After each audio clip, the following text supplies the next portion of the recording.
Eternals ou les Éternels en intégrale. Personnages ayant déjà eu leur propre film dans le MCU, les Éternels ont été créés par Jack Kirby. Cette race d'êtres supérieurs apparaît pour la première fois dans le comics book Eternals numéro 1 de juillet 1976. Si on se focus sur les publications, voici les différentes sorties. La série Eternals qui a eu 19 numéros de 76 à 78 que l'on peut retrouver en format Marvel Deluxe, qui est sorti d'ailleurs en août 2018 avec 384 pages, Eternals avec 12 numéros de 85 à 86, Eternals The Hero Factor sorti en 1991, The New Eternals Apocalypse Now avec un seul numéro sorti en 2000, la série de 2003 à 2004 avec 6 numéros de The Eternals, Eternals de 2006 à 2007 en 100% Marvel, et enfin Eternals avec 9 numéros de 2008 à 2009 également aussi en 100% Marvel. Donc avec toutes ces sorties, il y a de quoi faire une sortie en intégrale sur 2 ou 3 tomes, voire même plus. Et le fait qu'un Marvel Deluxe existe déjà avec une première série n'est selon moi pas un détail qui empêchera sa sortie dans ce format. Comme on a déjà pu le constater, Panini Comics s'est bien décidé à ressortir toutes leurs séries en format intégral et utiliser un omnibus pour des séries qui ont toujours un lectorat plus sélectif, style Dracula ou Man Thing. Après, vous l'aurez compris, mais ce format de vidéo que je sors le dimanche est surtout là pour vous présenter des personnages moins connus ou du moins qu'on aimerait vraiment retrouver en intégrale, mais reprenons. Au même titre que l'Homo sapiens, l'Homo supérieur ou les déviants, les Éternels constituent une branche de l'humanité. Ils sont comme les déviants le résultat d'une expérimentation sur Terre des entités cosmiques appelées les Célestes. D'ailleurs, il ne faut pas les confondre avec les Inhumains qui, eux, ont été l'expérimentation de la race Kree sur la race humaine pour retrouver une similitude. Les Éternels, donc Homo Immortalis, sont une race issue créée par les Célestes, comme je viens de le dire, quand ces derniers viennent sur Terre il y a 1 million d'années plus tôt.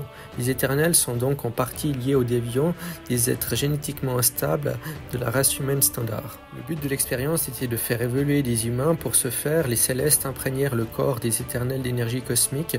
Rapidement après leur création, les Éternels établirent leur propre société, isolée des déviants et des humains, n'ayant que peu de contact avec eux pendant plusieurs siècles. Sous la direction des frères Chronos et Uranos, les Éternels construisirent en Asie la ville de Titanos pour leur servir à la fois de demeure et de forteresse. Quelques siècles plus tard, une guerre civile éclata au sein de leur civilisation. La faction d'Uranos s'exila dans l'espace et ils s'établirent sur Uranus, mais fut détruite par les Kree. Les survivants partirent se cacher sur Titan, l'une des lunes de la planète Saturne. Les Kree firent un prisonnier, Harlock, ce dernier servant de schéma de base pour créer la race des Inhumains déjà citée plus haut.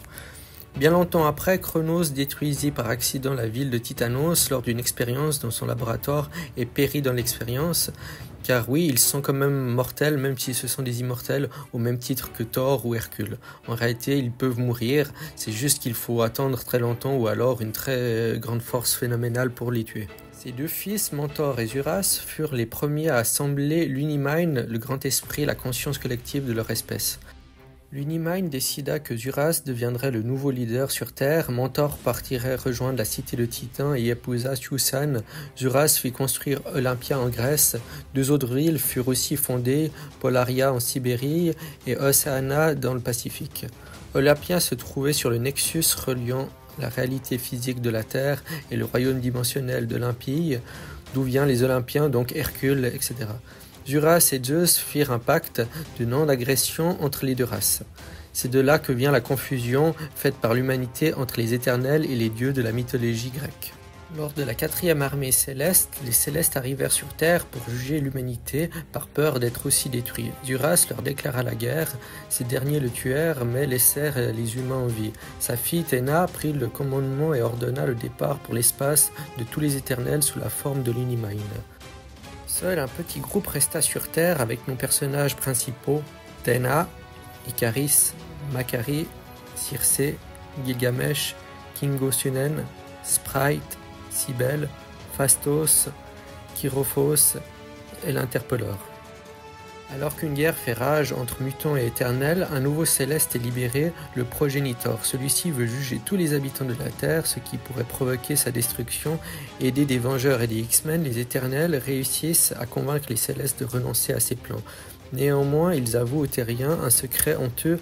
Lorsqu'un éternel ressuscite, c'est au prix de la vie d'un humain. La conséquence est qu'ils sont désormais haïs de l'humanité. On découvre donc que cette race a quand même une certaine importance au sein de l'univers Marvel. Concernant leurs pouvoirs et les capacités, en raison de l'énergie cosmique qui imprègne leur corps et leur emprise mentale quasi incassable, les éternels de la Terre sont virtuellement immortels. Ils vivent des millénaires et ne se fatiguent pas en cas d'effort physique, sont immunisés contre les maladies et le poison, ne sont pas affectés par le froid et la chaleur extrême de leurs environnements. La plupart ne peuvent être blessés par des armes conventionnelles et même s'ils le sont d'une manière ou d'une autre, un éternel peut rapidement régénérer n'importe quel dommage tant qu'il est capable de conserver une emprise mentale sur son corps. Ce lien mental peut être brisé cependant. En 2006, il a également été indiqué que les éternels sont capables d'absorber directement l'oxygène de l'eau et donc ne peuvent pas être noyés. Dans la série de 2006, d'ailleurs, Ikaris est plongé dans du métal en fusion et éprouve une grande douleur, tu m'étonnes, mais aucune blessure physique, ce que les déviants attribuent à un champ de force qui protège Ikaris même quand celui-ci est inconscient. Il n'est cependant pas sûr que tous les éternels partagent ce même degré de protection. À une époque, la limite officielle de la durabilité des éternels était qu'ils ne pouvaient être détruits de façon permanente qu'en dispersant une grande partie de leurs molécules et de leur corps sur une vaste zone. Cependant, il a été révélé que ce degré d'extrême durabilité avait augmenté dans une de bien plus grandes proportions. Dans la série limitée Eternals de 2006-2007, il est démontré que même la dispersion moléculaire totale est insuffisante pour détruire un éternel tant que la machine, un dispositif de restauration d'origine céleste, se trouvant être peut-être la Terre elle-même, continue de fonctionner. Tout éternel détruit finira par revenir, comme ce fut le cas avec Ikaris, après avoir été complètement vaporisé par un accélérateur de particules dans le cadre d'une expérience effectuée par l'un des déviants.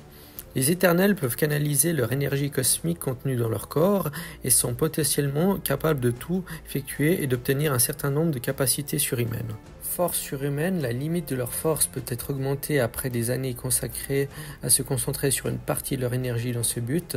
Vol dans les airs, lecture et contrôle des esprits, génération d'illusions, téléportation sur de grandes distances, bien que la plupart des éternels préfèrent ne pas utiliser cette capacité car beaucoup la trouvent inconfortable ou incommode, cela épuise aussi considérablement leur réserve d'énergie cosmique. Transmutation des objets en modifiant à la fois leur forme et leur composition, l'étendue de cette capacité peut varier d'un éternel à l'autre. Génération de champs de force offrant une invulnérabilité aux dommages. De plus, des groupes d'éternels 3 à la fois peuvent initier une transformation collective en un gestak, structure mentale appelée l'Unimind, ou grand esprit que j'ai déjà cité, une entité donc psionique extrêmement puissante qui regroupe et contient la totalité des pouvoirs et des capacités de tous les êtres la composant. Certains éternels choisissent de se concentrer sur un pouvoir en particulier afin d'accroître leur efficacité. Circé par exemple a développé son pouvoir de transmutation plus loin que tous les autres éternels.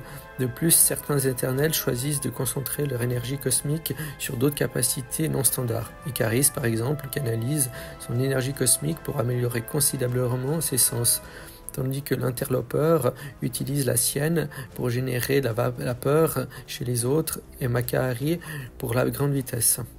À savoir également que les éternels ne connaissent de naissance que tous les 1000 ans, un enfant de parents éternels et humains est plus fréquent, mais la progéniture n'hérite pas des pouvoirs de ses parents éternels. Du coup, je ne vais pas vous présenter chacun des personnages, je le ferai ultérieurement dans un autre épisode. La vidéo était déjà suffisamment longue comme ça, ayant malgré tout raconté pas mal leur histoire. Voilà, j'espère que tu auras aimé cet épisode et que tu ne t'es pas endormi devant. Si c'est le cas, n'hésite pas à liker, à la partager et t'abonner pour plus de présentations.